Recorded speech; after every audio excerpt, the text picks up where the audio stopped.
Bonjour à toutes et tous. Merci d'être extrêmement nombreux dans cette salle pour un projet qui est vraiment, enfin qui est plus qu'un projet, qui est une réalité, qui est quelque chose de merveilleux. Merveilleux, pardon de ce mot un peu, voilà quoi. Enfin, en tout cas, c'est un beau projet, c'est magnifique. Donc, je vais dire juste un tout petit mot liminaire. Le point que je représente, je m'appelle Jérôme Cordelier. Je suis parisien, mais d'origine bréviste, je tiens toujours à le dire. Donc, voilà. Et donc, Le Point est vraiment très heureux de s'associer à cette initiative qui a été donc initiée par le professeur Alain Toledano et Muriel Beyer, qui est directrice des éditions de l'Observatoire, mais qui précise bien, mais elle va le repréciser après, qu'elle intervient là presque en tant que citoyenne, et aussi, voilà, donc c'est pas un projet uniquement édition de l'Observatoire.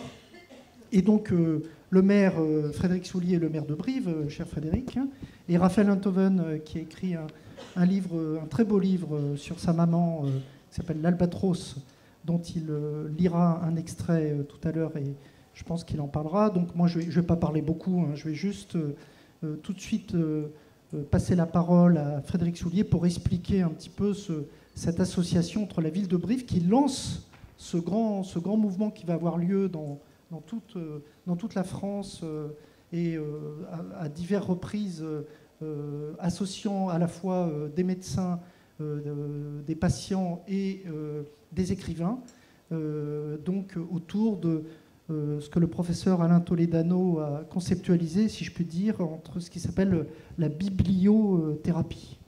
Donc Frédéric, à toi la parole. Merci, bonjour à toutes et à tous. Voilà, c'est vraiment un grand plaisir et à la fois un moment important. Alors je vais franchement vous dire honnêtement que tous ces moments de débat sur les questions d'actualité sont des moments tous très importants, et on voit combien d'ailleurs la foire de Brive a grandi sur ce plan-là, entre le lire et bien sûr l'écriture et la lecture. On a bien sûr la place sur les questions de société qui sont indissociables maintenant, à la fois pour la lecture et puis aussi pour l'échange avec les auteurs, en tout cas toutes celles et ceux qui, comme on dit au Québec, qui sont sachants et qui ont des choses à dire, et c'est très important en tout cas pour nous de continuer dans cet axe.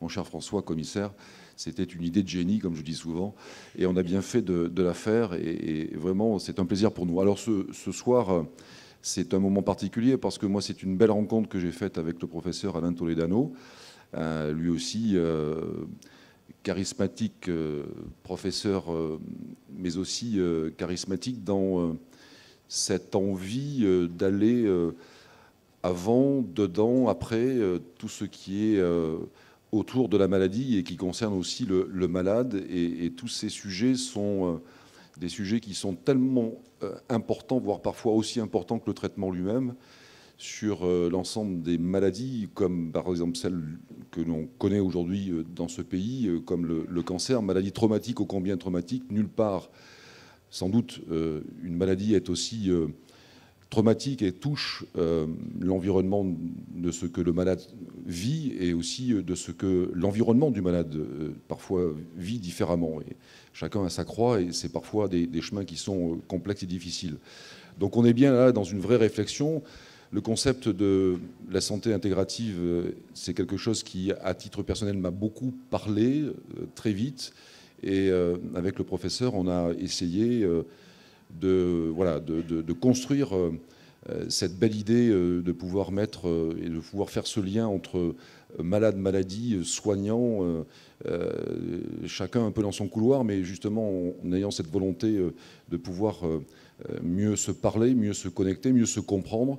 Et je voudrais ici, ce soir en particulier, saluer la maison d'édition L'Observatoire et Muriel Meyer en particulier, pour avoir eu aussi à ses côtés cette belle idée qui a eu l'occasion d'être présentée la première fois sur la capitale française qui est Paris, mais comme c'est la capitale française qui est Brive ce soir, très heureux aussi de pouvoir vous accueillir. Merci en tout cas de cette belle idée, et puis saluer bien sûr Alain Toledano. Il y en aura bien sûr l'occasion de pouvoir échanger, et puis aussi avec vous, Monsieur Enthoven, qui nous faites le plaisir aussi et l'amitié d'être présent ce soir et ce week-end en particulier à Brive pour évoquer aussi quelque chose qui sans doute vous est très cher. Voilà, merci à vous et bon débat et partageons ensemble cette belle idée que représente lire pour guérir, même si on ne peut guérir de tout. Bon, mais vous restez, hein, Frédéric. Professeur Toledano, alors de quoi s'agit-il en fait? Alors merci, bonjour à tous. Je vais prendre les quelques secondes d'émotion pour me laisser aller à mes émotions et faire des remerciements.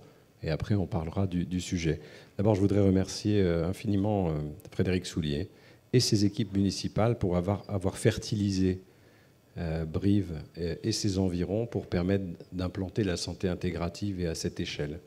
Et mon ami François David pour œuvrer au quotidien, pour labourer comme il faut, pour qu'on puisse se retrouver tous ensemble autour du livre. Et avec cette manière, il y a une hauteur de vue et des échanges très fins. Et à chaque fois qu'on arpente les couloirs, on est constamment surpris. Et c'est vraiment cette surprise de conscience que moi je retiendrai. Voilà, c'est une véritable expérience humaine. Et je voudrais vous remercier d'avoir œuvré autant pour que ça se passe. C'est pas remplaçable, à mon sens. Voilà, bon, maintenant, une fois que c'est passé, on va pouvoir discuter. Je voudrais remercier Muriel Beyer et l'Observatoire voilà, pour l'engagement, la facilité à mobiliser des réseaux pour des causes assez géniales comme celle-ci, dont on va parler. Et Raphaël Antoven, on s'est connus cette semaine. Je le connaissais avant dans certaines lectures. Et j'ai lu donc l'Albatros la semaine dernière. On a eu l'occasion d'en parler. Et je le félicite d'abord pour le génie dans l'écriture.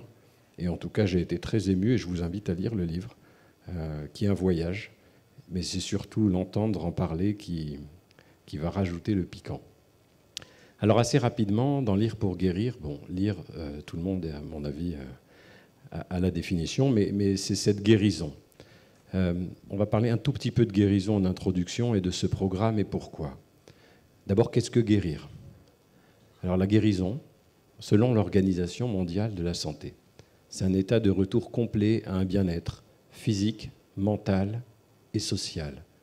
Ce n'est pas du tout le médecin qui va décréter que vous êtes guéri. Et beaucoup de patients sont en attente. « Docteur, est-ce que je suis guéri ?» Et donc, il y a en fait une discordance entre l'émetteur et le récepteur, hein, si je puis dire. C'est-à-dire que se sentir guéri est un chemin, et quel chemin on va emprunter et comment on va l'emprunter. Et donc, comment la lecture aujourd'hui peut nous amener à la guérison ?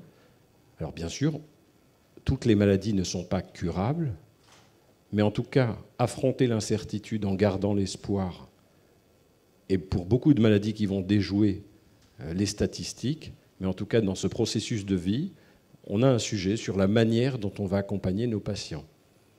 Et pourquoi on dit ça ? On va essayer de donner un peu d'extrapolation. Moi, je suis venu à Brive contacté par un ami médecin dont l'épouse avait lu un livre qu'on avait publié, donc grâce à Muriel, à l'Observatoire. Et on a commencé à travailler sur ces sujets de la santé. Pour beaucoup, la santé, c'est encore que, entre guillemets, l'absence de maladie. Pour beaucoup, la santé n'est que le silence des organes. Alors qu'en fait, la santé, elle se compose de la santé psychologique, de la santé émotionnelle, de la santé sexuelle, de la santé sociale. Donc il va falloir aujourd'hui qu'on travaille sur une dimension de la santé supérieure à la maladie. Et donc on arrête de déléguer la santé aux hôpitaux. On a besoin de nos hôpitaux, très bien, on a besoin des médecins et de traiter les maladies. C'est super, on a doublé l'espérance de vie au XXe siècle, mais on n'a pas du tout avancé depuis plus de 30 ans sur l'espérance de vie en bonne santé. Donc il va falloir qu'on ait une approche de la santé qui sorte de l'hôpital, qui aille au-delà des frontières que la maladie nous met. Et donc l'idée, c'est d'aller se retrouver soi-même dans ces équilibres. Alors ce qu'on a remarqué, et moi je voudrais témoigner, quand j'ai lu l'Albatros, et Raphaël nous en parlera, quand on est face à des beaux textes, on se détache un peu de la superficialité du monde. On prend de la hauteur et on se retrouve soi-même. Beaucoup de nos patients, en cancérologie, mais ne soyons pas sectaires, il y a 24 millions de Français qui souffrent de maladies chroniques. Donc quelqu'un qui a une pathologie neurovasculaire ou une insuffisance rénale ne doit pas se dire « et moi aussi, je souffre ». Je crois que c'est toutes les souffrances qu'il faut aborder de la même manière. Donc aujourd'hui, On donne son corps souvent au médecin, on garde son esprit, et à un moment, on est tiraillé, on est écartelé. Et il y a beaucoup de patients en souffrance parce qu'ils ne sont pas considérés comme tels, ils sont considérés comme des corps, comme des organes, et ils n'arrivent pas à retrouver ce projet de vie. Et on a besoin aujourd'hui de réunifier tous nos patients, leurs aidants, autour d'un projet de vie, pas du tout un projet de traitement des organes. Ça veut dire qu'il va falloir qu'on crée quelque chose de supérieur, un projet en santé, et pas uniquement un projet de traitement de maladie. Voilà. Et je terminerai, parce qu'on va pouvoir discuter et échanger, en disant que la culture, c'est pas que les livres. La culture, c'est les croyances, c'est les modes de vie, c'est les arts. Et depuis quelques années, on travaille sur les arts-thérapies et l'accompagnement de nos patients par du non-verbal, quand on n'arrive pas à mettre les mots. Alors, comme pour exemple, parce que maintenant nous sommes partenaires avec la Foire du Livre de Brive et la ville de Brive, mais depuis quelques années, on est partenaire par exemple du Château de Versailles, où on fait de la dramathérapie, la thérapie par le théâtre, pour des patients qui ont eu des cancers, du chant thérapeutique dans la chapelle, et que ce soit la musique, que ce soit la littérature, que ce soit la peinture, à chaque fois qu'on rencontre cette émotion esthétique, qu'on se reconnecte à soi-même, mais on a montré qu'on améliorait le devenir des patients. Et pour terminer, l'isolement culturel et l'isolement social aggravent les maladies. C'est montré, on connaît les processus de plus en plus sur le plan biologique. Ça veut dire qu'à chaque fois que vous voyez un patient qui reste chez lui par peur, qui est capturé, qui ne lit pas, qui n'est pas socialisé, on n'appelait pas l'hôpital pour leur dire, mais en tout cas, sachez qu'il y a quelque chose à faire de beaucoup plus efficace. Et donc, recréons ce lien, réhumanisons les soins et le prendre soin, parce qu'autour de cela, on a de meilleurs résultats. En cancérologie, en tout cas, on peut en attester. Et puis, on peut lancer la discussion. Merci, professeur.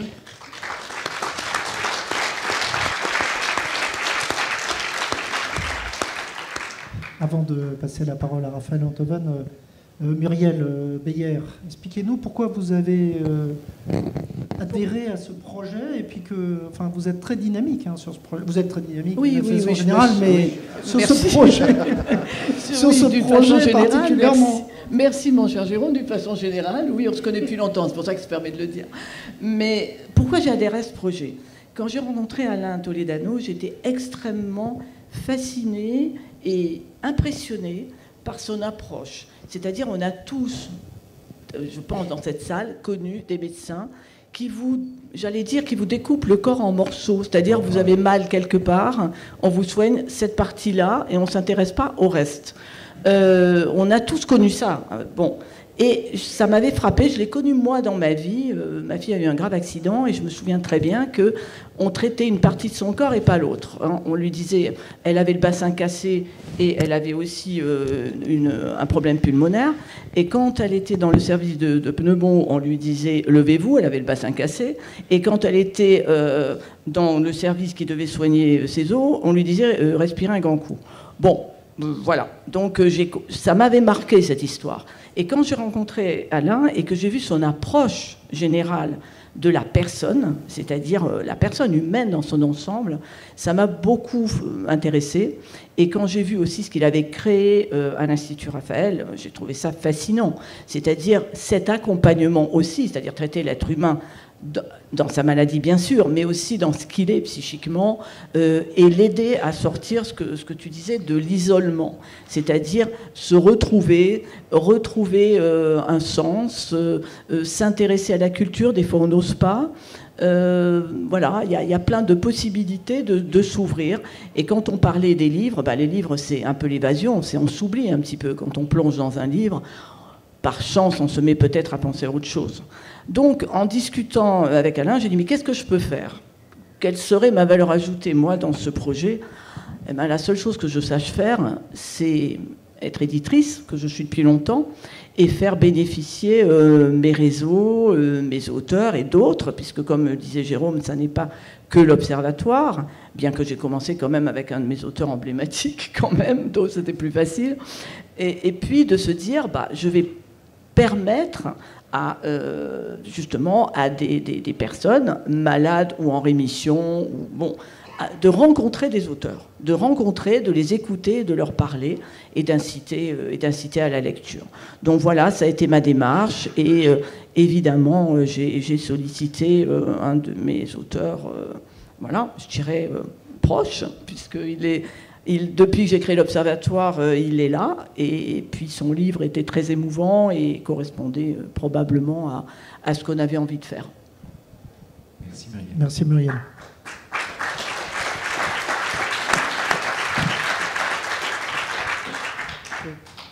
Raphaël. On va aller dans le vif du sujet tout de suite. Hein.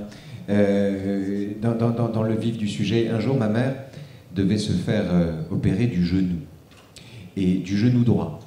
Et le médecin, le docteur, peu importe, le médecin était un type affable, sympathique, courtois, charmant, avenant, exclusivement concentré sur sa zone d'expertise. Exclusivement concentré sur sa zone d'expertise, c'est-à-dire le genou droit.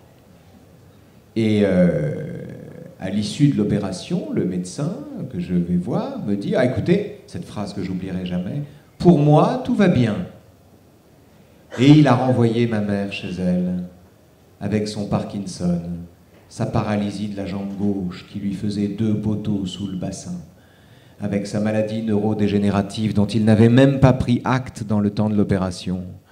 Et elle s'est retrouvée chez elle, et 2 heures plus tard, elle se prenait les pieds dans le tapis, elle se cassait tous les os du bassin. Mais le docteur était content. Pour moi, tout va bien. On a eu affaire comme ça à des spécialistes qui parcellisent le corps, qui le découpent en morceaux, et qui, pour cette raison, guérissent ce qu'ils ont à guérir, mais négligent considérablement de vous soigner. Voilà. Alors, je ne sais pas combien de temps je dois parler, ni le temps dont je dispose surtout. 1 heure à peu près. Magnifique. Non, je veux dire un peu de non, puisque ça s'appelle lire pour guérir quand même. Donc j'aimerais avoir l'occasion de lire. Je pense que vous avez un triple témoignage, si je peux dire. Vous avez votre témoignage personnel, oui, dans ce récit très émouvant sur votre mère, l'Albatros, qui est le titre génial sur votre maman. C'est pas de moi. Oui, c'est d'elle dont vous parlez. C'est d'elle qu'il est question, ça c'est sûr. On ne coupe pas les ailes d'un albatros, hein, c'est ça? Non, c'est que l'albatros, si vous voulez, c'est que c'est l'oiseau baudelairien qui, quand il est dans les cieux, se rit de l'archer, mais dont, exilé sur le sol au milieu des huées, les ailes de géant l'empêchent de marcher. On connaît tous ce vers merveilleux, ce vers sublime. Et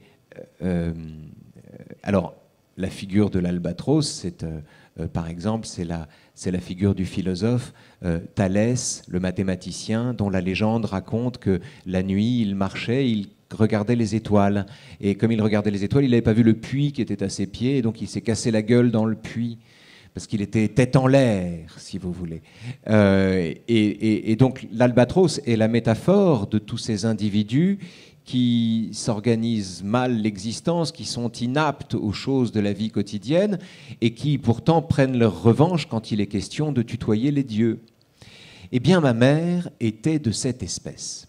Elle était incontestablement de l'espèce des albatros, c'est-à-dire qu'elle s'arrangeait mal la vie, ça c'est certain, elle était gaffeuse, maladroite, elle s'était arrangée pour vivre seule, loin de ses enfants, tout en se plaignant de ne pas les voir, enfin ça n'allait pas. Elle arrivait toujours, enfin elle partait toujours de chez elle à l'heure à laquelle elle devait arriver chez l'autre, enfin bon, ma mère. Et elle répétait toujours les mêmes vannes, mais cet être infiniment maladroit, quand elle était devant son bureau ou devant son piano, très important, quand elle était devant son bureau, devant son piano, elle prenait sa revanche. Ma mère était un écrivain de la plus belle eau, qui assignait à l'écriture la tâche de ressusciter l'enfance, de sauver les civilisations enfouies, de rendre la vie aux manuscrits d'Alexandrie. Elle pouvait pleurer en pensant à l'incendie de la bibliothèque d'Alexandrie et en se disant qu'on était assis sur des montagnes d'amnésie.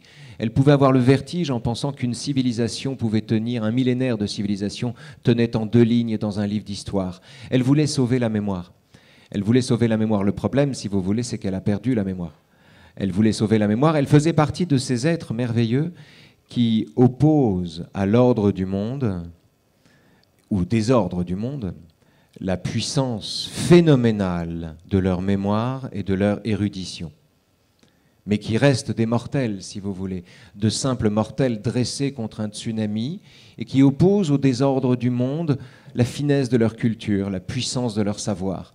Et c'est un combat perdu d'avance, et c'est un combat d'autant plus perdu d'avance que, en ce qui concerne ma mère, elle a souffert d'une maladie neurodégénérative, la maladie de Parkinson, puis de démence ensuite, et que, implacablement, tout ce que ma mère avait mis en place pour devancer la catastrophe a été fatalement balayé, immédiatement balayé, détruit, réduit à néant.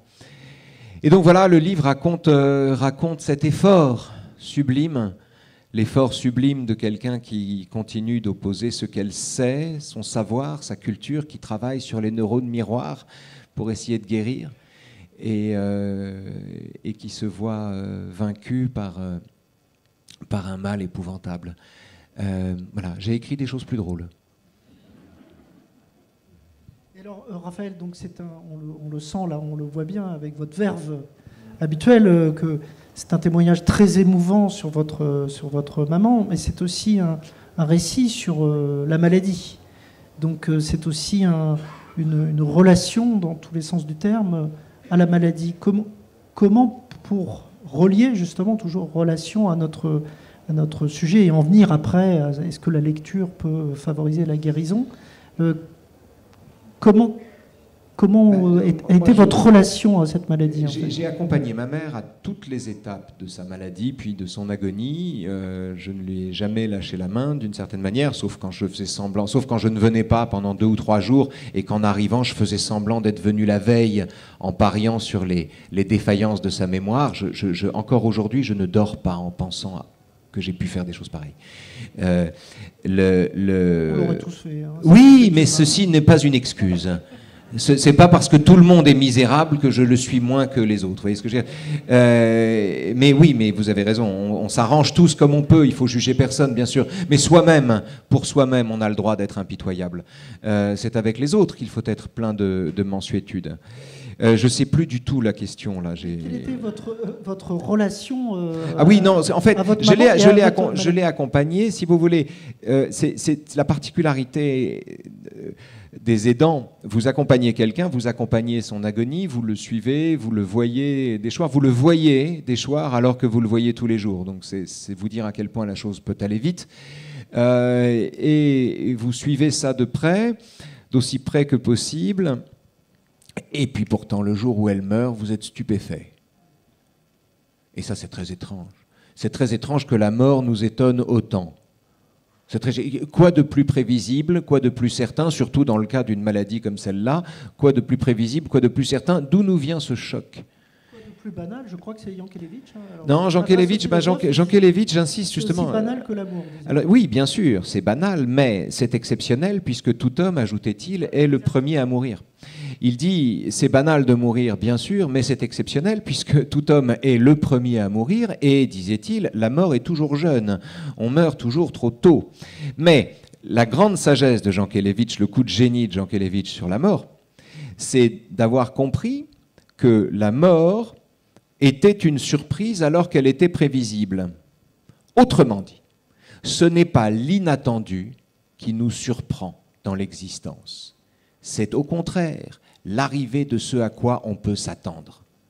Imaginez par exemple, vous avez un rendez-vous galant, vous avez rendez-vous à 18h, 19h, vous avez rendez-vous, vous pensez qu'à ça toute la journée. Vous vous regardez dans le miroir toute la journée, vous vous remaquillez, vous vous démaquillez, vous vous remaquillez, vous essayez de pas trop parler pour garder votre voix, vous pensez à ça, vous pensez à ça, vous pensez à elle, et puis vous arrivez devant sa porte. Et vous l'imaginez, vous savez comment elle va s'habiller, vous l'imaginez, vous pensez à elle, vous ne pensez qu'à ça. Eh bien, vous avez beau l'attendre, elle arrive quand même. Et c'est ça la vraie surprise. La vraie surprise, c'est pas quand les choses sont surprenantes, parce que être surpris par un truc surprenant, c'est banal. Non, la vraie surprise, c'est quand arrive ce à quoi on peut s'attendre. Et ceci est une école de la mort.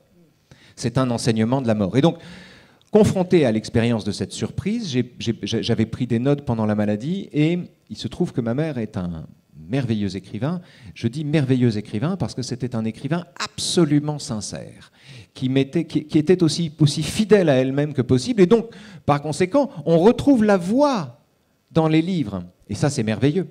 Et donc, quand j'en avais marre de la voir baver et plus parler, je me précipitais sur ses livres. Parfois, je les lui lisais. Je me précipitais sur ses livres pour retrouver sa bonne voix. Et j'ai tellement lu et relu ces livres, je les ai tellement intégrés, je les comprends tellement que ce qui a donné le jour au livre, en fait, c'est l'amalgame de ses notes prises pendant l'agonie et de ses notes prises sur son propre travail. Voilà, comme si les deux étaient opposables. Alors, on viendra tout à l'heure après le lien entre lecture et guérison, puis après votre point de vue de philosophe aussi. Hein. Enfin, vous avez tellement de points de vue que... Voilà. En tout cas sur le sujet, je veux dire. Je n'en ai qu'un seul. En tout cas sur le sujet.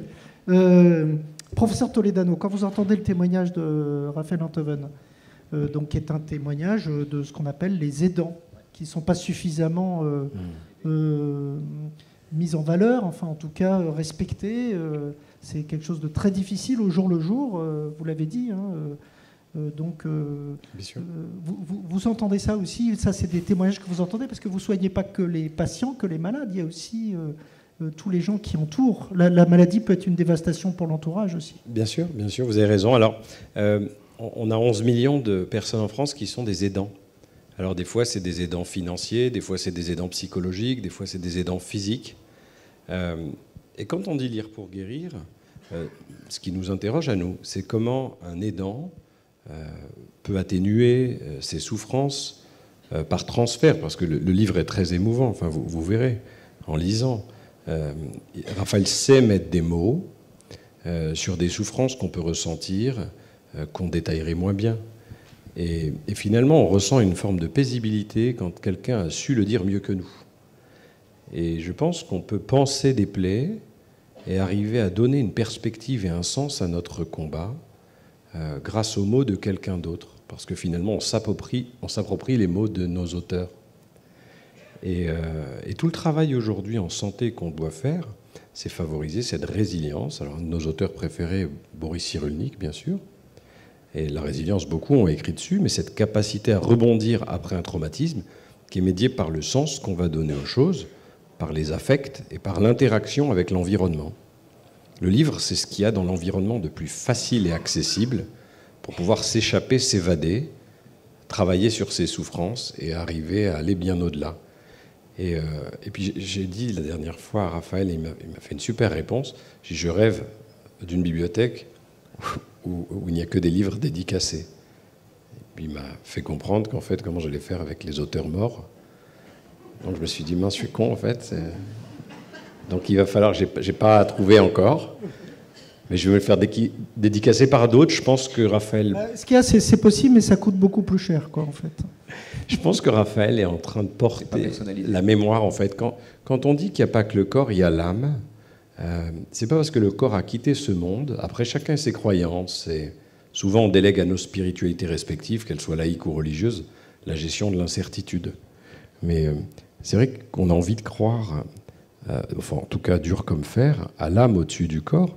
Et je pense qu'on peut faire vivre l'âme de quelqu'un qui est dans ce monde, ou qui ne l'est pas d'ailleurs, en le portant autrement que par l'intermédiaire de ce qu'on peut voir matériellement. Et moi, j'ai eu envie de connaître la maman de Raphaël, donc je la connaîtrai à vie à travers les écrits. Et il n'y a pas de raison, quand nos patients viennent nous voir sur des temps courts, on leur donne des temps courts d'ailleurs, il n'y a pas de raison qu'on les résume à cette situation particulière ou ce prisme qui a fait qu'on les voit. Ils ont une histoire, ils viennent de quelque part. On a développé tout un pan de médecine narrative aujourd'hui. La biographie de chacun est indispensable.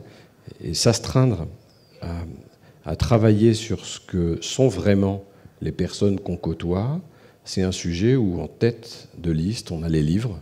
Et je pense qu'on a un outil assez génial en médecine narrative sur l'écriture, les livres, et sur la valorisation de l'être dans sa dimension complète.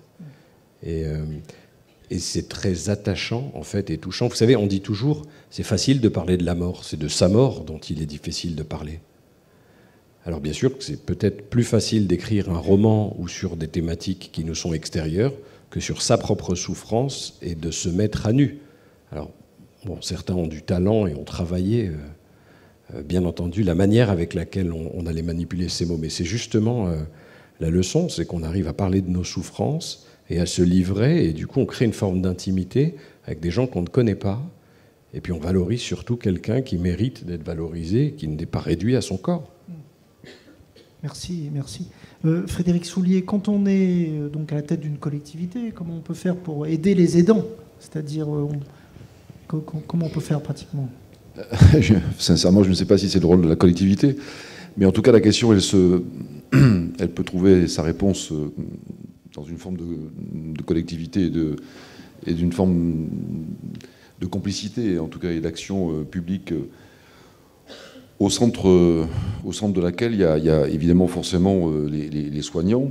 Moi, j'avais noté qu'il fallait sûrement aller vers une médecine centrée sur la maladie, vers une médecine centrée sur le malade, plutôt axée aller vers cette notion de se tourner plutôt vers une médecine centrée plutôt sur le malade que sur la maladie.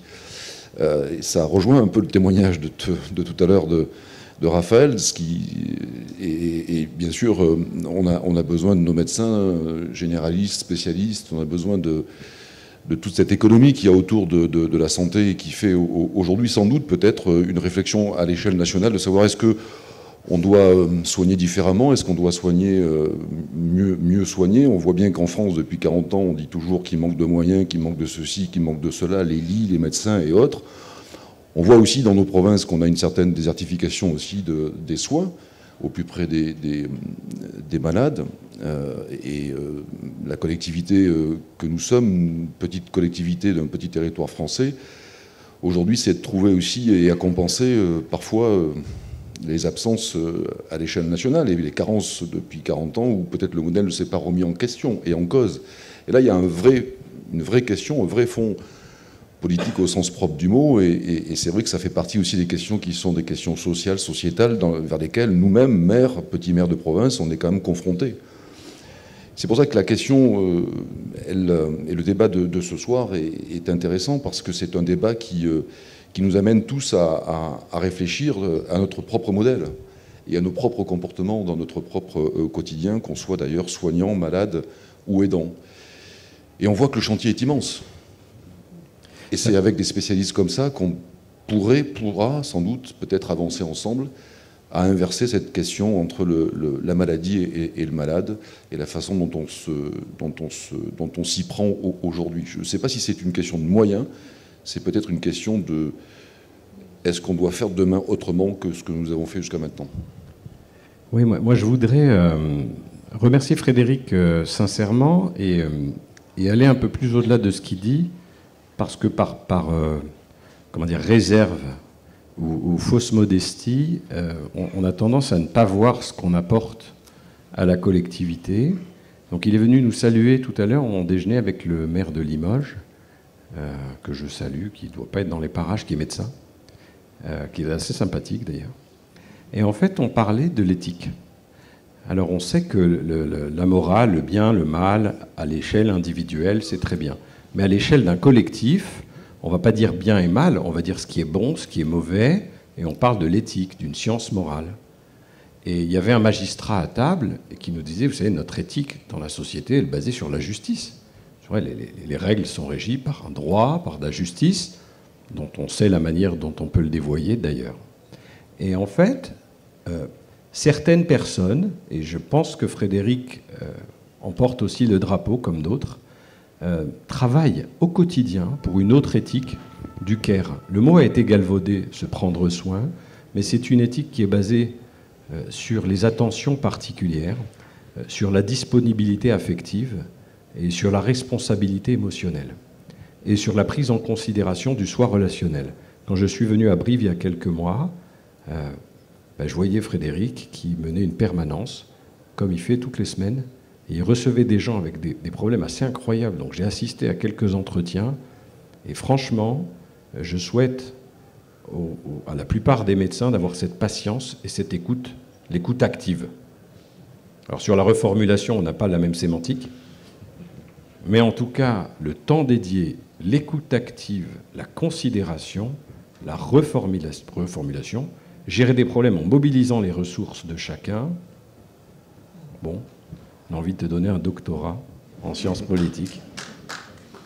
Et je pense que vous pouvez. Non, vous pouvez parce que en fait, il y a beaucoup de... Tout le monde vit des souffrances invisibles. C'est un peu la thématique qu'on a du mal à aller chercher dans nos métiers de soins. Mais les acteurs sociaux, comme les acteurs culturels, comme tous ceux qui sont engagés dans des collectifs, à un moment, la société, il y a un repli sur soi et c'est beaucoup de silos. Comment on fait pour conserver un collectif qui porte les uns les autres et qui vient aider les plus faibles et les plus vulnérables? Et François David, qui a aussi un génie philosophique, et qui se dit, mais le lire pour guérir, en fait, il faut l'amener à Brive plusieurs fois par an. J'espère que tu vas nous raconter cette idée. Mais comment on peut arriver à créer ces collectifs autour de thématiques qui dépassent l'instant, qui dépassent l'égoïsme, et qui font la promotion d'une culture finalement désintéressée, mais dans ce qu'elle a de bon pour porter ce collectif dont on a besoin. Et arrêter de croire que la santé, elle se joue à l'hôpital, quant à la mairie, elle se joue d'autant plus. Merci. J'avoue que c'est très bien de dire ça, parce qu'actuellement, comme on est en pleine crise du politique et que les élus sont souvent les élus à portée de baffe, comme on dit, c'est très bien de mettre... Parce qu'il y a beaucoup d'élus de terrain comme ça qui font des permanences, voilà, et qui sont à l'écoute, faut le dire. Voilà. Juste, Muriel, donc revenons au livre quand même. Revenons, on est là pour ça.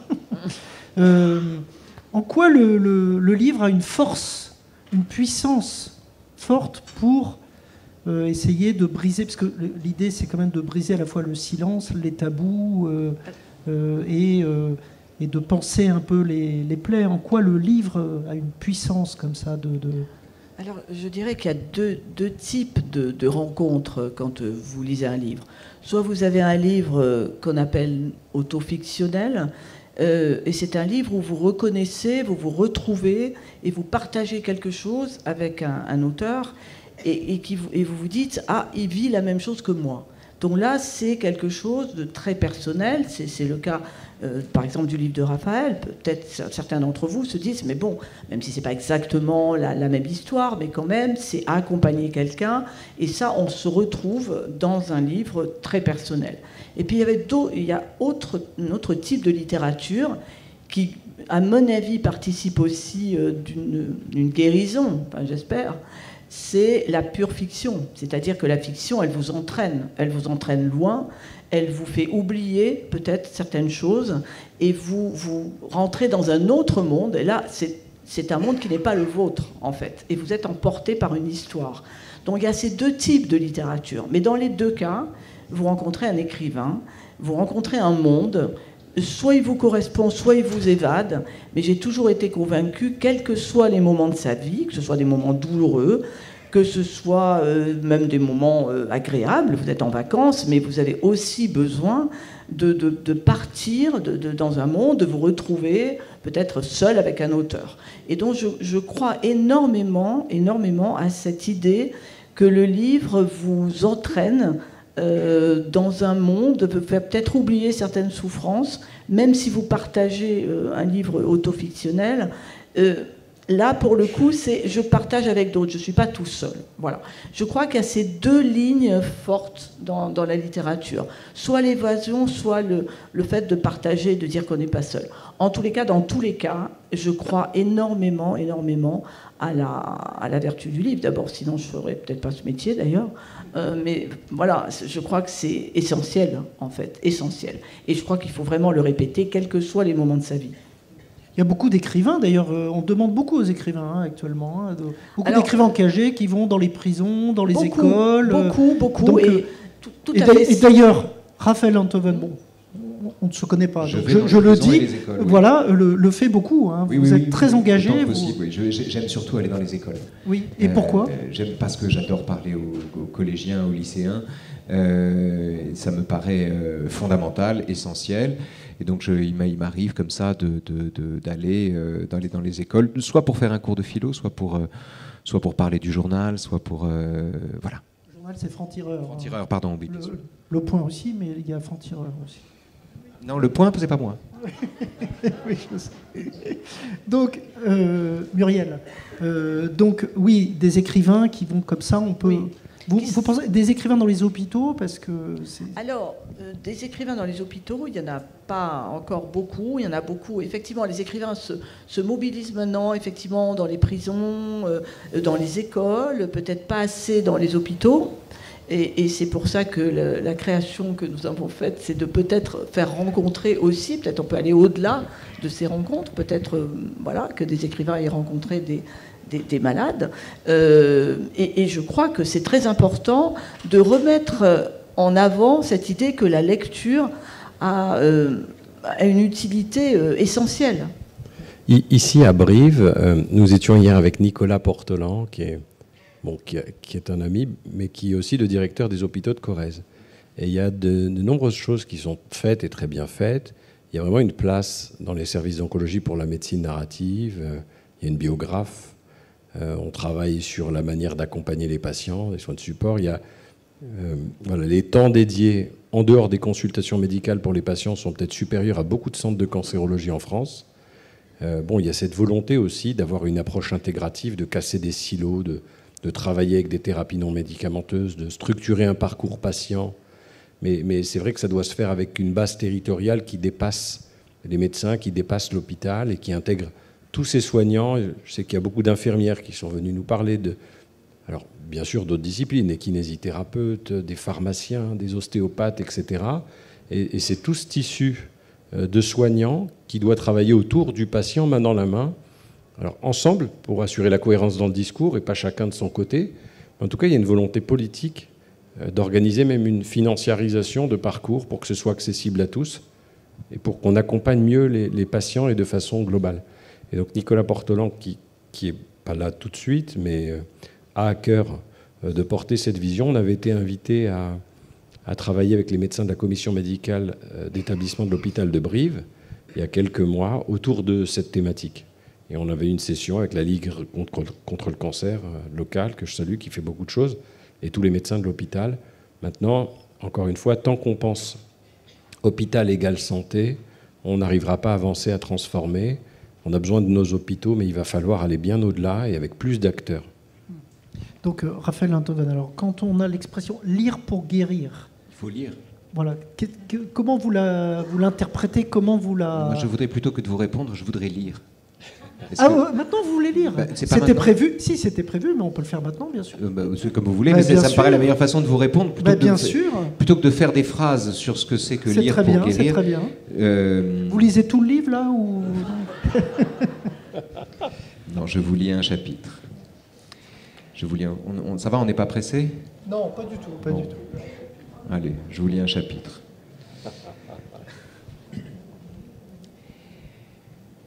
Les maladies neurodégénératives sont lentes et fulgurantes à la fois. D'abord, longtemps, ce ne fut que la main gauche, dont les accès de paresse et les tremblements intermittents, tôt repérés grâce à la pratique du piano, suscitaient des conversations enfiévrées. Peut-on rester moniste quand le corps n'en fait qu'à sa tête?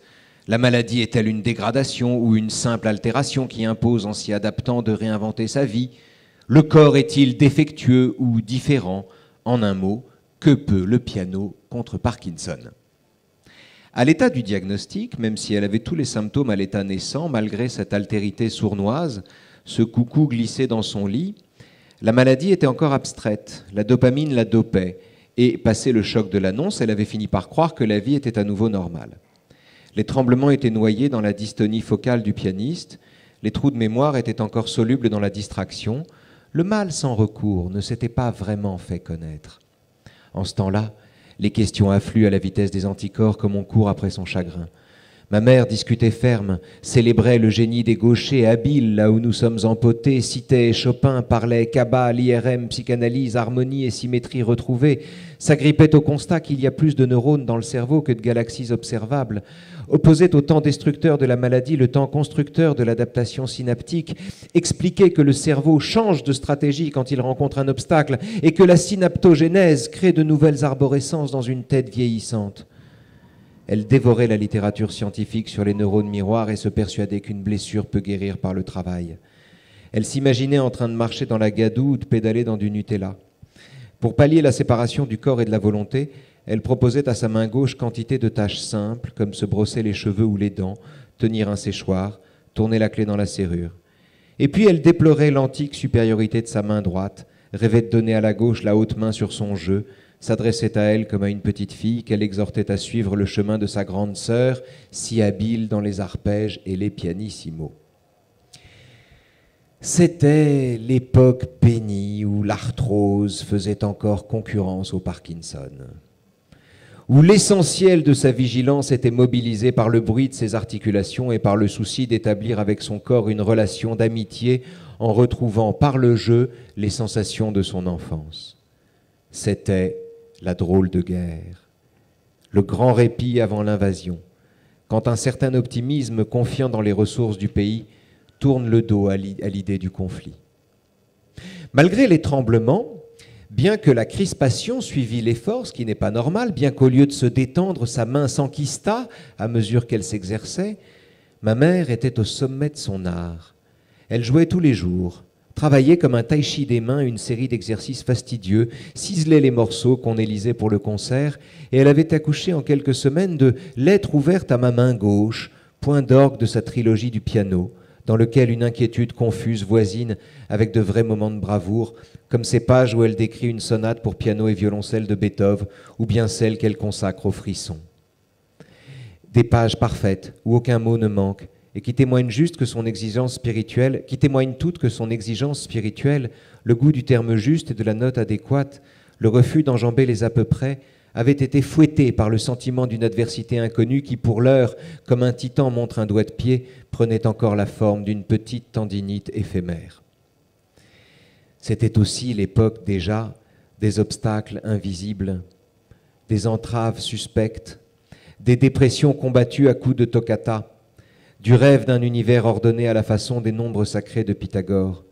C'était l'époque grise des lenteurs maladives qui plombent les journées ordinaires, l'époque de l'inquiétude naissante où l'on se demande si le pont qu'on est en train de traverser ne va pas se décrocher. Où est passé mon équilibre, ce côté félin dont j'étais si fier? Une inquiétude objective avec crise de mélancolie sévère qui remplace les vieilles névroses et qui, bousculant les habitudes, rend nostalgique du temps où l'on était seul à se créer des problèmes. Mais peu importe. Malgré l'hypertonie naissante et l'hypokinésie consécutive à la prise de médicaments, elle avait encore l'ambition folle de mûrir et de mourir gaiement, comme un fruit d'automne, en plein crescendo, de conjurer la mort par le mouvement, d'éduquer la main comme on sculpte le cerveau, de vivre sans stagner, sans rétrécir, sans se plaindre ni ressasser, de mettre le déclin en sourdine en accumulant les instants bénis et les matinées de soleil. Elle hallucinait même un repos possible, une place forte, une citadelle entourée de murets ocre caressés par la lumière du soir. Elle se promettait d'aller vers la lumière, n'en déplaise au diable, et elle faisait son piano comme on fait un jogging des mains au milieu d'un parc à rêves, en s'appliquant, selon les préceptes de Marie-Jaël, à faire descendre son doigt aussi profondément que possible pour le laisser porter ensuite par le mouvement ascendant de la touche. Parmi les stratèges du rempart spirituel qu'elle édifiait contre la maladie, figurait en bonne place le neurologue Oliver Sacks. Au lendemain d'une déchirure du quadriceps entièrement arraché de la rotule après une mauvaise chute, Sacks, encore embué par l'anesthésie, surpris de voir un long cylindre blanc déposé à sa gauche en lieu et place de sa jambe, jette le cylindre par terre et se retrouve lui-même au sol. Comment revitaliser cette branche morte? Comment apprendre à faire de cette jambe étrangère la sienne? Comment saisir, au-delà des lésions, la mélodie d'un individu et tout ce qui fait la continuité de quelqu'un? Par l'écoute assidue du concerto pour violon de Mendelssohn. C'est le fortissimo de la musique qui le pousse dans le dos, tandis qu'il avance entre deux rampes tenues par deux kinés. Ma mère adorait cette histoire. L'idée que les volutes sonores du violon de Mendelssohn restituassent son flux vital à un organisme séparé de lui-même, l'idée qu'une jambe pût revenir à la maison sous l'effet de la musique, lui paraissait de bon augure pour les batailles qui s'annonçaient. C'est ainsi qu'elle se préparait à l'assaut, en travaillant en musicienne, comme elle avait toujours fait, sur ce que les mots échouent à dire et sur la puissance réparatrice des notes qui prennent le relais. Elle était prête, comme une enfant prend une épée de plastique pour affronter l'esprit de la nuit et ses acolytes. Elle était David contre Goliath, avec le savoir du monde entier pour fronde. Qu'ils y viennent. Et puis, le mal s'étendit à la jambe, c'est-à-dire à tout le côté gauche, sous la forme d'une paralysie intempestive qui l'empêchait complètement d'avancer. Elle avait beau s'indigner, se vexer de rester immobile alors qu'elle était prête à partir, dire « Allez, en marche !» à son pied gauche, ce dernier, désobéissant, restait avec arrogance collé au parquet, comme attiré par une gravité supérieure. Et il fallait qu'en prenant élan sur mon épaule ou celle de ma sœur, elle lançât littéralement le bassin et la jambe vers l'avant pour qu'après 2 ou 3 esquisses de mouvement, 2 ou 3 timides tentatives de pas, le membre se déplaçât enfin. Chaque départ était une victoire obtenue d'arrache-pied. Alors, le temps où nous rions ensemble de la fameuse traversée de la Manche et de ce bras rétif ou de cette manche de manteau qui refuse de se laisser enfiler, nous parut étonnamment loin. C'est là que la peur est venue. La peur d'un pli dans le tapis, d'un objet qui traîne au sol, la terreur des grands escaliers de Montmartre. Quelques semaines plus tard, c'est tout le corps qui refusait de bouger. Le corps seulement ? Pas sûr. Le jour où je l'ai trouvée assise sur le même canapé depuis 24 heures, nous sommes convenus l'un et l'autre qu'elle aurait parfaitement pu se lever, mais qu'elle ne le voulait pas. Parkinson n'est pas tant un combat du corps contre la volonté qu'une altération de la volonté même. Certaines maladies vous laissent intactes et vous apprenez à développer une vie intérieure si riche qu'aucun mal, aucune paralysie ne peut en entamer la saveur. Parkinson, lui, s'attaque directement à la vie intérieure où, comme un virus, il introduit ses décrets. Parkinson est une maladie de l'âme, un obstacle interne, une énergie bridée, une involontaire mauvaise volonté, comme un moteur qui refuserait de passer la seconde, une crispation terrifiante, une indolence effarante, une servitude volontaire qui met vos intentions au pied du mur, et vous voilà assise 24 heures sur le même canapé, sans comprendre pour quelle raison vous ne voulez pas vous lever. Aussitôt, viennent en escadrille les premières vraies difficultés, les premières bouffées délirantes, les problèmes logistiques, les lettres de la banque qu'on n'ouvre plus, les dettes qui s'empilent, l'écriture qui devient illisible, les appels à l'aide, puis les premiers accidents, les premières opérations, le poignet, le fémur, la hanche, le genou. Assez vite, ma mère eut 2 poteaux sous le bassin. Puis vient la septicémie, une nouvelle chute, puis un staphylocoque blanc, puis un staphylocoque doré, puis un cancer. Tout épisode hospitalier provoquait une dégradation brutale et irréversible. Ma mère ne vivait pas bien haut, mais chaque fois qu'elle passait par la riboisière, elle tombait d'un étage. Comme ce jour où, tel Saxe avec son plâtre, ma mère s'était réveillée toute décalée et de fort mauvaise humeur après une opération de la hanche et s'était jetée elle-même hors de son lit d'hôpital. C'est ainsi qu'une saloperie neurodégénérative vous dégrade, par à-coups, mais insensiblement, incurablement, sans retour ni rémission, avec les inconvénients du blitzkrieg et de la drôle de guerre, sans jamais vous laisser savoir sur quel pied danser, jusqu'à l'ultime pépin, la pichenette narquoise, l'infection vénielle qui vous pousse dans la tombe. Quelques mois et quelques opérations plus tard, ma mère était grabataire et mangeait en bavant dans le fauteuil roulant dont elle ne se levait plus. Ses pieds congelés, tendus vers la pointe, s'étaient définitivement figés dans une position gracieuse, et elle ne touchait terre que quand, à sa demande, je l'emmenais tout seul de son fauteuil à son lit. Alors, je la prenais par les aisselles et je la soulevais. Je soulevais son corps indépliable et squelettique et je la maintenais en hauteur, de manière que ses pieds sentissent le sol sans s'appuyer dessus. Elle posait ses mains sur mes épaules et ses pieds sur les miens, et nous nous balancions ainsi, d'une jambe à l'autre, comme on danse, le temps de quelques pas, pour rejoindre le lit.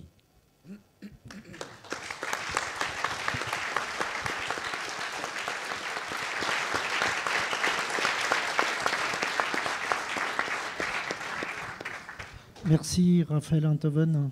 Parce que c'est lire pour guérir, mais c'est écrire pour dire qu'on est malade. Mais on le sent bien dans ce que vous dites, hein, dans ce que vous avez lu. Professeur Toledano, comment vous avez ressenti ? L'humanité doit être le centre de nos actions, et parfois la médecine telle qu'on la pratique ne prend pas en considération ces dimensions. Et donc je l'ai reçu, pas comme une injonction, mais comme une suggestion de continuer à modifier le système, mais on va y arriver tous ensemble. Il faut faire la différence entre soigner et guérir, c'est très important. D'une certaine manière, l'école du soin fait son deuil de la guérison. Alors attention, bien sûr, on peut soigner quelqu'un qui prévoit de guérir, mais là, face à des maux de cette espèce, vous n'avez pas d'espoir de guérison du tout. Il y a aucun, on ne guérit pas davantage qu'on ne remonte le temps, si vous voulez. Donc il n'y a pas d'espoir de guérison pour les maladies neurodégénératives comme ça. Et donc la question, c'est celle du soin, uniquement. Du soin. Et ce qui est très étrange, très paradoxal et assez incompréhensible, c'est que le soin est d'autant plus important qu'il n'y a pas de guérison.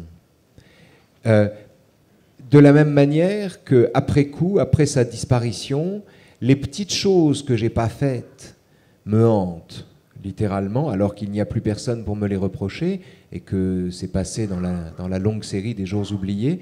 Et pourtant, je reste hanté par ça. Et je ne comprends pas pourquoi c'est si important de soigner quelqu'un qui ne peut pas guérir, en fait. C'est-à-dire qu'il y a quelque chose, comment dire, c'est comme si, je suis désolé de dire ça ici, c'est comme si le désespoir était l'écrin du soin.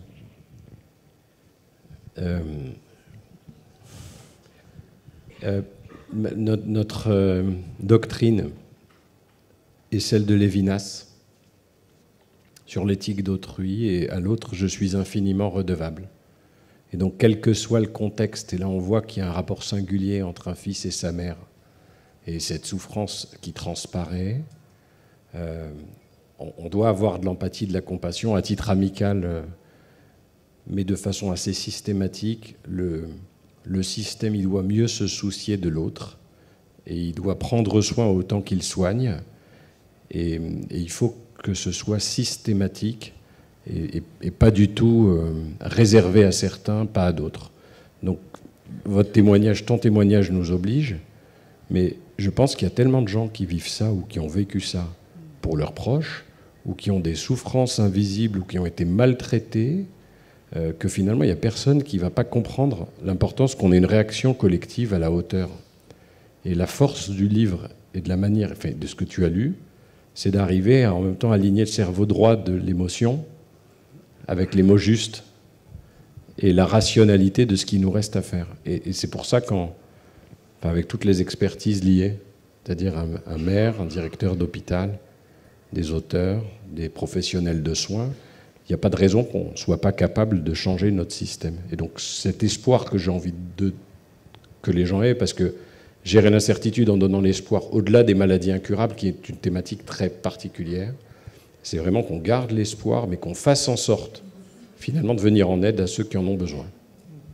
La question, c'est la question du soin, c'est aussi la question de l'accompagnement de l'humanité. Frédéric, comment on aide à ça quand on est mère? M-A-I-R-E. Oui, ou mère. Ou M-E-R-E. Non, en fait, moi je trouve que cette vraie question, c'est surtout une question sociale et sociétale que nous avons devant nous. Voilà, je crois que les politiques, au vrai sens du mot, qui doivent donner du sens aussi. Hein. Je crois qu'il ne faut pas avoir peur des changements, des adaptations. Il ne faut surtout pas avoir peur. En fait, il faut faire attention à tout ce qui nous rend hermétiques les uns par rapport aux autres, tout ce qui nous cloisonne dans nos certitudes. Moi, j'ai beaucoup de questions. Je n'ai pas forcément toutes les réponses aux questions, mais il faut y travailler. Voilà. C'est ça, le demain, comment je le vois. Et en tout cas, ici, dans une petite ville de province, avec un super outil qui s'appelle maintenant les Hôpitaux de Corrèze, avec Brive comme leadership, avec des savoir-faire, avec des personnels soignants qui sont formidables, et des réflexions et des actions qui vont nous amener aussi à réfléchir et à faire autrement que ce que nous avons fait jusqu'à maintenant. Je ne dis pas que ce qu'on a fait jusqu'à maintenant, c'est pas bien. Si, il y a des vraies expertises, des vrais sujets, des vraies compétences, des vrais sachants, et on a quand même la chance ici aussi de les avoir à portée de main.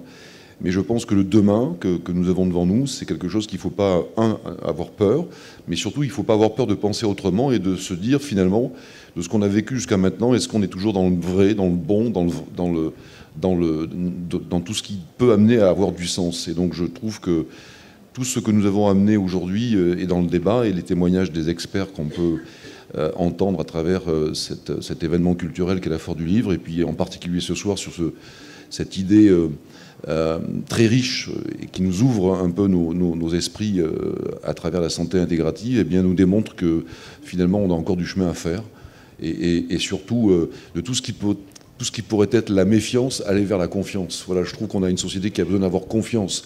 Et ce pays, la France, est quand même un pays génialissime. On a une technologie, on a une ingénierie, on a quand même des sachants qui sont formidables. Il n'y a que les Français qui ne croient pas à la France. Ou je me trompe parfois, quand je peux écouter ou lire les actualités. Et donc à travers ces témoignages, moi je trouve qu'on a là aussi une capacité à reprendre le leadership à l'échelle internationale. Pardon. Non, je voulais dire, il y a deux choses. D'abord, il y a un texte qu'on peut tous lire et dont la lecture est infiniment profitable. Si vous ne le connaissez pas, c'est une nouvelle de Tolstoï qui s'appelle La mort d'Ivan Ilitch et qui décrit le décalage entre un homme qui sait qu'il va mourir, qui en est conscient, et son entourage qui, lui, se refait un bon petit égoïsme et pense à autre chose. C'est un texte absolument extraordinaire. On est dans les pensées du mourant. On est dans les pensées du mourant, donc c'est cet effort merveilleux qui consiste à véritablement se mettre à la place de celui qui a sur les autres l'avantage de savoir ce qui va lui arriver, puisque les autres se refont un petit égoïsme, précisément parce que c'est la façon qu'ils ont de penser que la mort ne les concerne pas. Vous savez, à la façon dont quand quelqu'un meurt, on dit « il est mort, le pauvre », comme s'il n'avait pas eu de bol. Comme s'il lui est arrivé un truc épouvantable, qu'un peu de prudence nous ferait, vous voyez. Bref. Donc ça, c'est la première chose, la mort d'Ivan Ilitch. Je vous recommande Lire pour guérir. Je vous recommande vivement la lecture de cette nouvelle. Et la deuxième, c'est une question que je voudrais poser aux médecins.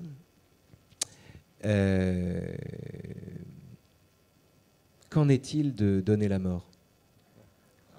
Est-ce que ce n'est pas le soin par excellence, ça? C'est bien comme dernière question. Oui, c'est léger. C'est super.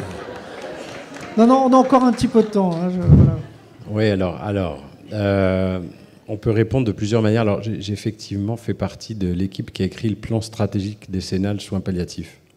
Voilà, on avait une commande par la ministre de la Santé, Mme Firmin Lebaudot, et il y avait une vision présidentielle de faire passer la loi d'aide médicale à mourir en même temps que le plan stratégique décennal soins palliatifs. On voulait que ce soit décennal, parce qu'on est frappé de court-termisme et il manque de sagesse dans la gestion des perspectives en santé. Donc on a obtenu qu'il soit au moins nommé plan stratégique décennal. Je vais répondre en une seule idée. Je pense, et nous constatons au quotidien, ce n'est pas qu'une pensée personnelle, que beaucoup de gens qui veulent fuir la vie veulent fuir l'invivable. Je pense que les vivants rendent parfois la vie de ceux qui sont en train de mourir invivable. Et donc il y a beaucoup de gens qui formulent la volonté de mourir, alors qu'ils formuleraient tout autant, ou le feraient pas, mais la volonté de vivre, si on se comportait différemment. Moi, j'ai 3 patients qui décèdent chaque semaine, et donc j'ai accompagné pas mal de personnes, mais ce n'est pas le sujet. Donc on a un contact très réaliste à la mort. Néanmoins, je ne suis pas certain qu'il soit utile d'institutionnaliser une manière de l'administrer. On a assez d'outils pour faire les choses correctement, ce qui ne veut pas dire qu'il n'y a pas des situations particulières, etc. Et on n'est pas là pour blesser quiconque, on sait que c'est un sujet assez clivant, mais on cherche effectivement des droits, et celui-là est un droit à la hauteur de beaucoup de... Voilà. Mais si on écoutait les patients, je ne suis pas certain qu'il faille être dogmatique sur ce sujet, et apporter de la nuance ne serait pas mauvais. Oui, mais apporter de la nuance, il y a un moment, c'est on permet ou on ne permet pas. Hein. Alors, apporter de la nuance, je veux bien qu'il faille nuancer, etc. Mais il y a un moment, c'est face à quelqu'un dont la douleur n'est pas soluble dans l'excellence des soins. Ça existe aussi. Vous pouvez être dans le meilleur endroit du monde, soigner, soins palliatifs, meilleur endroit du monde, et vouloir mourir quand même. parce que votre désarroi n'est pas soluble dans l'excellence des soins que vous recevez. Ce n'est pas une science exacte. Oh, il y a des gens qui veulent mourir, qui ne voudraient pas mourir s'ils étaient mieux pris en charge. Ça n'est pas douteux. Mais ce n'est pas une science exacte et ce n'est pas 100% des cas. Qu'est-ce qu'on fait des mauvais coucheurs qui persistent à vouloir crever? Alors, pour montrer que c'est une discussion complexe, on sait faire sans dire. Mais oui, mais... C'est vrai.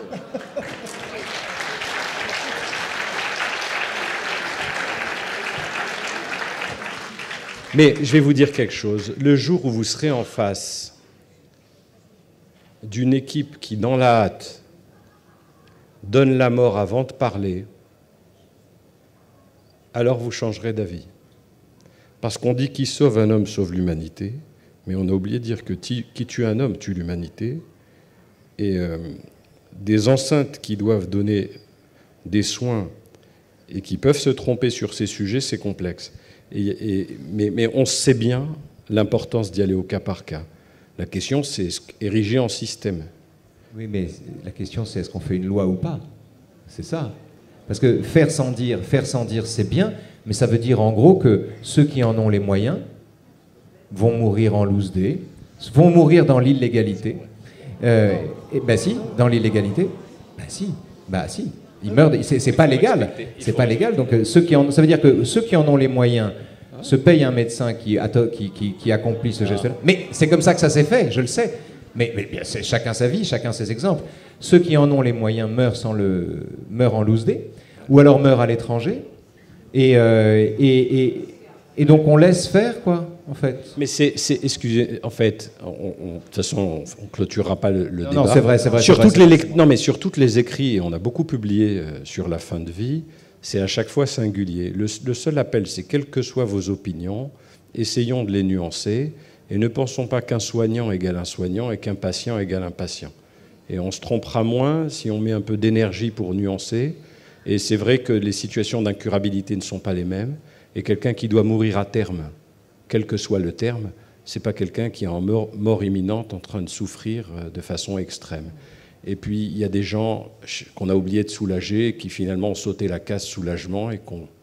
Voilà. Donc en fait, juste ne restreignez pas le débat à des postures, et ayons une démarche d'avancer ensemble. C'est comme ça qu'on veut construire la société. Mais la vérité incarnée, quand on a vécu une situation, elle est plus forte que tout. Donc la vérité incarnée, ce témoignage ne peut pas être contredit, simplement érigé en système et en loi. Sur ces sujets-là, avant d'y arriver, il faut déjà qu'on applique notre propre introspection et qu'on s'améliore. Merci pour cet échange. Muriel, tirez-nous de là, Muriel, parce qu'on sait lire pour guérir, c'est pas lire pour mourir. Oui, je voulais dire que le sujet de ce débat, c'était lire pour guérir, non pas lire pour mourir. Donc, on va quand même essayer d'être optimiste. Donc, précipitez-vous pour lire des livres. Et on va peut-être pas parler totalement de la fin de vie aujourd'hui, parce que je crois que, voilà, c'est autre chose. Et Raphaël dédicace son livre sur le stand. Attendez, c'est pas fini, on a encore du temps, parce que je pense que vous avez des questions. Et je voudrais juste... François David, est-ce que tu veux intervenir? Parce que tu as été très, très force de proposition sur ce sujet, donc veux-tu intervenir? Et après, si vous avez quelques questions, peut-être demander on a encore un petit peu de temps pour des questions. Peut-être demander à François de nous dire que ce soir c'était une première et que nous avons bien l'intention jusqu'à la foire 2026 de vous proposer, chers amis de Brive et d'ailleurs, d'autres rencontres autour de cette notion et de cette belle idée de lire et guérir. Voilà, donc peut-être François t'en dirait 2 mots de plus. La fin de vie fait fuir.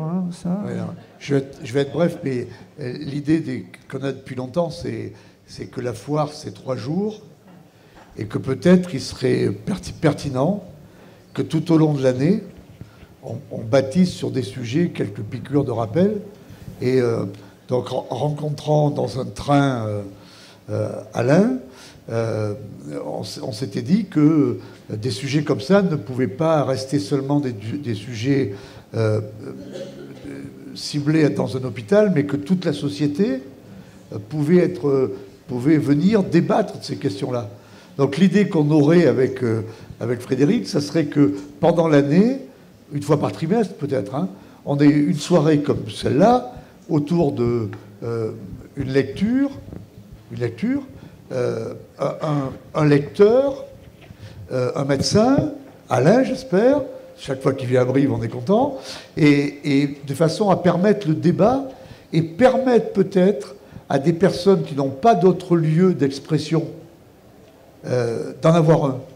Et moi je trouve que chaque fois qu'on peut parler de ces questions-là, en se respectant, non seulement on fait un acte de citoyen, mais on permet peut-être à des gens qui, dans la solitude de la maladie, voient des perspectives, quoi. Enfin, moi, je vois, il me semble qu'on doit être des passionnés d'espérance, quoi, quand on éduque, quand on enseigne, etc.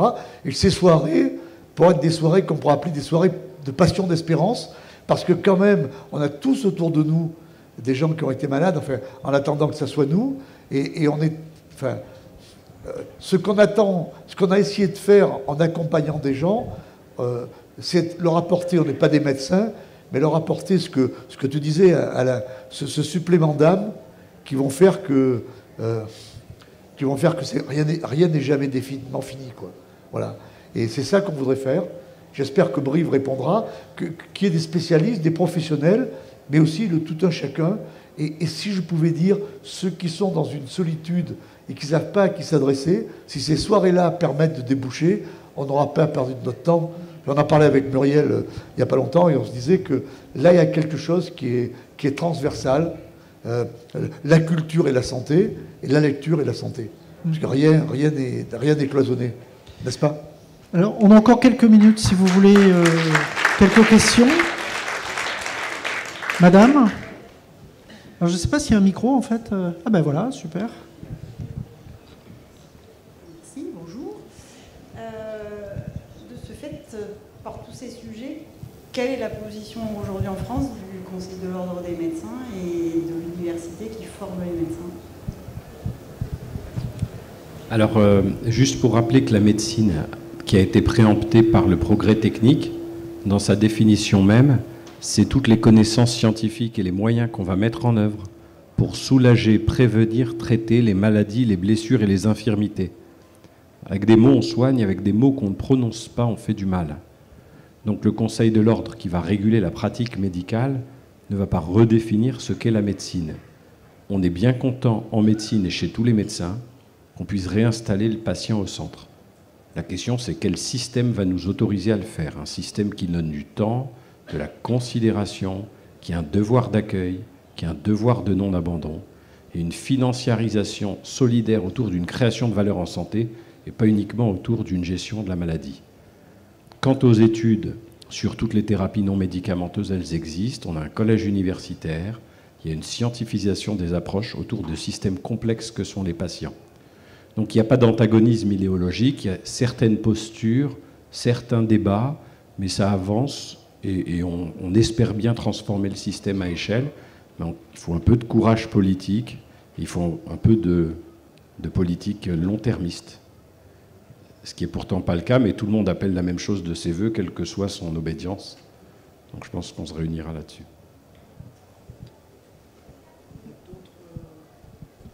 Est-ce qu'il y a d'autres questions? Je veux juste ajouter une chose, parce qu'on ne le sait pas souvent, on ne le sait pas toujours. Le serment d'Hippocrate, dont on parle tant, le serment d'Hippocrate a été maintes fois réécrit, de telle sorte que la version d'aujourd'hui, qu'on appelle la Convention de Genève, qui date de 2020, est une version dans laquelle, évidemment, les formules comme « tu ne remettras pas de pécer abortif » ou bien « tu ne tueras pas » sont des formules qui ont été abandonnées au profit de « tu manifesteras le plus grand respect pour la vie ». Ce que je veux dire, c'est que le serment d'Hippocrate lui-même n'est pas gravé dans le marbre, a lui-même fait l'objet de maintes réécritures au gré de la société. Très intéressant, merci. Je vous propose, Muriel, je vous propose de la conclusion, en fait. La conclusion le fin mot. De ce formidable débat d'humanité. Aucune pression. Aucune pression. La conclusion, à part de vous redire que ce projet est formidable. Ça doit vous... Voilà, si vous avez une espèce de crainte en disant voilà, je suis pas bien, je suis seule, etc. Le livre, c'est quand même quelque chose de très, très, très important. Je prêche pas par ma paroisse, j'en suis parfaitement convaincue. Le livre, c'est absolument essentiel. Et même si vous avez perdu l'habitude de lire, lisez tous les jours, ne serait-ce que 2 pages. Vraiment, c'est une thérapie essentielle. Quelle que soit votre vie, que vous soyez malade, pas malade, aidant ou pas aidant, c'est essentiel. Voilà. Tout ce que j'ai à dire, c'est la conclusion. Et lisez l'Albatros. Merci Frédéric Soulier d'avoir initié et François David aussi d'avoir initié. Merci professeur Toledano et merci Raphaël Enthoven pour ça.